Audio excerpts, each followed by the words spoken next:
All right, so you're ready to like jump right into it.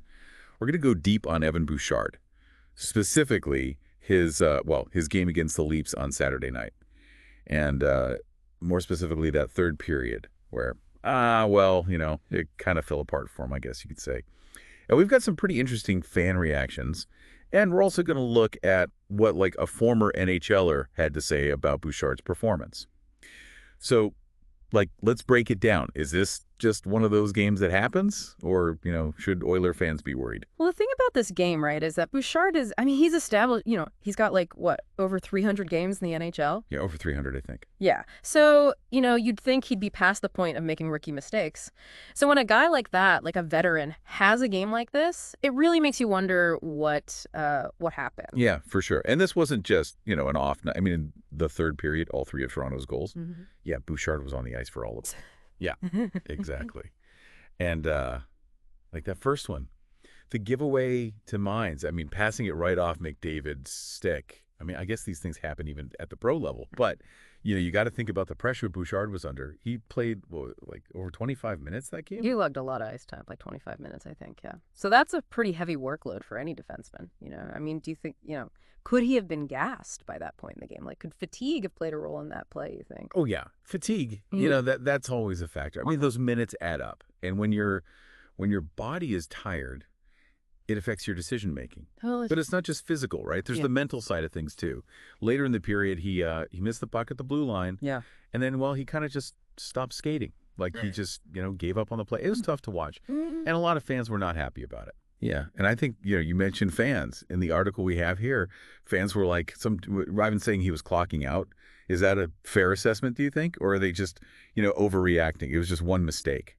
I mean, you can't blame the fans for being frustrated, right?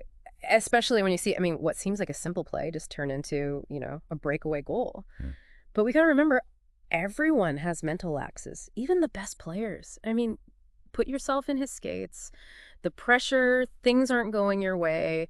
You make one mistake, and then it just snowballs from there, right? It can be hard to break out of that negative spiral. So you're saying even pros, they're not immune to that kind of like in-game meltdown. No, not at all. And, you got to remember where he plays Edmonton. The spotlight there is pretty intense.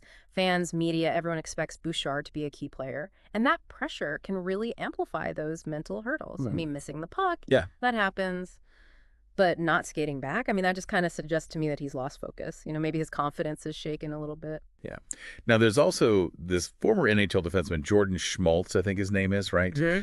And, he didn't hold back. He called Bouchard a turnover machine. So is that a fair label, do you think? Or is he overreacting? It's just one game. Well, first off, it's worth remembering that Schmaltz, he had a bit of a mixed bag of a career in the NHL. So, you got to wonder if maybe, this criticism comes from his own experience, what psychologists call projection. But putting that aside, to see if he has a point, I think we need to look at Bouchard's play over a longer period of time, right? Is this a pattern of turnovers, or was this just an off game? That's a really good point. Yeah. One game doesn't define a player's whole career. Yeah. Right. Yeah. But while we're talking about like putting things in context, Bouchard was also on the ice for Marner's overtime winner. Although I don't think that was entirely his fault. No, you can't put that all on him. That was more of a team breakdown there. All right. So we're coming to the end of our deep dives here. And I guess the big question is, how much should we read into one bad game? Like, is this, I don't know, like a turning point for Evan Bouchard, or is this just, a bump in the road? What do you think?